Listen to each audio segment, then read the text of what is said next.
નમસ્કાર દર્શક મિત્રો, અવર રાઇટ્સ ન્યૂઝમાં આપનું હાર્દિક સ્વાગત છે। હિન્દુત્વની વાતો કરનાર નેતાઓનું અસલી રૂપ વડોદરા જોઈ રહ્યું છે। વિઠ્ઠલ મંદિરના મહંતના આંદોલનનો આજે 29મો દિવસ। વિઠ્ઠલ મંદિરના વરઘોડામાં આવતા નેતાઓ મહંતને મળવા સુદ્ધા આવ્યા નથી। મ્યુનિસિપલ કમિશનરે મહંતને મળવા બોલાવ્યા પણ મળ્યા નહીં। માંડવીના દરવાજાની સમારકામની કામગીરી પૂરજોશમાં ક્યારે થશે? હવે તો મેલડીમાંનું સ્થાનક જ્યાં છે એ પિલર પરના પોપડા પણ ઉખડવાના શરૂ થઈ ગયા છે। આજે મારા તપનો 30મો દિવસ છે। આ તપ શરૂ કરવા માટેનો ઉદ્દેશ એ જ છે કે મહાનગરપાલિકાને વડોદરાના હેરિટેજ વારસાને સાચવવા માટે યોગ્ય હેરિટેજ ટીમ મળે અને જેના દ્વારા વડોદરાના ઐતિહાસિક વારસાને યોગ્ય રીતે સચવાય। વડોદરાના ઐતિહાસિક વારસા માટે, હેરિટેજ બિલ્ડિંગો માટે, હેરિટેજ સ્થાપત્યો માટે અમે છેલ્લા 10 વર્ષથી બોલતા આવ્યા છે। મીડિયાના માધ્યમથી ઘણા બધા આવેદનો પત્ર આપ્યા, ઘણા બધા સૂચનો કર્યા, પણ આ 10 વર્ષમાં હજી સુધી કોઈ કામગીરી થઈ નહીં। છેવટે અમે એ નિર્ણય કર્યો કે મીડિયાના માધ્યમથી આપણે મહાનગરપાલિકાના કમિશનરશ્રીને આપણી વાતો પહોંચાડીએ। તો જાન્યુઆરી મહિનામાં જ્યારે આ માંડવી ટાવરમાં તિરાડોની શરૂઆત થઈ ત્યારે અમે મીડિયાના માધ્યમથી જણાવ્યું કે આ તિરાડો ભયંકર સ્વરૂપ લેશે।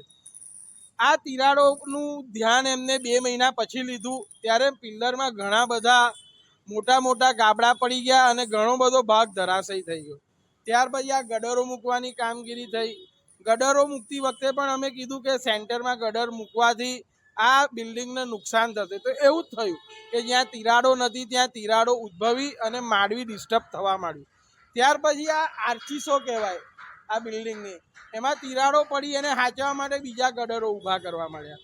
એટલે મહાનગરપાલિકાના કમિશનરશ્રીને એવું કહેવું છે કે અમે વડોદરાની ચિંતા કરીએ છીએ, જનભાગીદારીના ભાગરૂપે અમે તમને મીડિયાના માધ્યમથી જણાવીએ છીએ, તો આપ યોગ્ય હેરિટેજ ટીમ દ્વારા આનું કામ કરાવો। હાલમાં જે ગડર મૂકવાના કામ ચાલી રહ્યા છે એમને એન્જિનિયર સાથે વાતચીત કરતાં અમને જાણવા મળ્યું કે એમને તો આ ગડરો મૂકવાની જ કામગીરી સોંપી છે, હજી સુધી આ પિલ્લર જે જર્જરિત છે કે જેનું આજ દિન સુધી કોઈ કામ નથી થયું એની કોઈ પણ કામગીરી અમને સોંપવામાં નથી આવી। તો કમિશનરશ્રીને અમારું સૂચન છે, નિવેદન છે કે 4 મહિના વીતી ગયા પછી પણ તમે કોઈ હેરિટેજ કન્સલ્ટન્ટ દ્વારા કોઈ કામ કેમ નથી સોંપ્યું? શું આ માંડવીની દુર્દશા થાય, માંડવી પડી જાય એની રાહ જુઓ છો? અમે ગઈકાલે આજે પણ બતાવીએ છીએ કે મેલડી માતાના મંદિરનું જે પિલ્લર છે એ પણ હવે આવી રીતે જર્જરિત થવા માંડ્યું છે। શું આ પિલ્લર પણ આટલું ખરાબ જર્જરિત થશે પછી કામ કરશો? માંડવીમાં બીજા બધા પણ પ્રોબ્લેમો ઊભા થવા માંડ્યા છે। ઉપર સ્લેબમાંથી બધું નીચે પડે છે। ઉપર અમે બતાવ્યું હતું કે બધા સ્લેબ તૂટી ગયા છે, તિરાડો છે, ચોમાસું નજીક આવે છે, પાણી ઉપરથી નીચે આવશે તો વધુ નુકસાન થશે। વધુ નુકસાન થશે તો મહાનગરપાલિકાને વધુ ખર્ચ થશે ને ખર્ચ કરવા સાથે ઐતિહાસિક વારસો ખોવાઈ જશે। તો આ ઐતિહાસિક વારસો માંડવી ના ખોવાય એના માટે અમે અમારી લાગણી, ચિંતા વ્યક્ત કરીએ છીએ। તો મહાનગરપાલિકાના કમિશનરથી ઝડપથી કામ કરાવે। જેવી રીતે પુરાતત્વ વિભાગવાળાએ કીધું હતું કે અહીંયા હેવી વ્હીકલો બંધ કરાવો, ડમ્પરો બંધ કરાવો, ડીજે બંધ કરાવો, તો આજ દિન સુધી મહાનગરપાલિકાના કમિશનરશ્રી, પોલીસ કમિશનરશ્રી તેમજ ટ્રાફિક પોલીસ કમિશનરશ્રી સંયુક્ત સંકલન કરીને કોઈ એવી બેઠક નથી કરી કે આ બધી વ્યવસ્થાઓનું યોગ્ય નિરાકરણ કરીએ કે આ બધી વ્યવસ્થા જે આ ડીજે છે એને કેવી રીતે બંધ કરવા, ટ્રાફિક કેવી રીતે ઓછો કરવો, કેવી રીતે અહીંયા રોડો ઉપર બીજા બધા પણ દબાણો થાય છે એ દબાણો કેવી રીતે દૂર કરવા। તો આ ઐતિહાસિક વારસાને સાચવવાની જવાબદારી મહાનગરપાલિકાની છે। જે રીતે ગઈકાલે આપણી સેન્ટ્રલ લાઇબ્રેરી છે, હેરિટેજ લાઇબ્રેરી, ત્યાં પણ હવે ખાણીપીણીની લારીઓ અને પથારા ઊભા રહેતા થઈ ગયા। શું આપણે આ હેરિટેજને સાચવીએ છીએ કે બગાડીએ છીએ?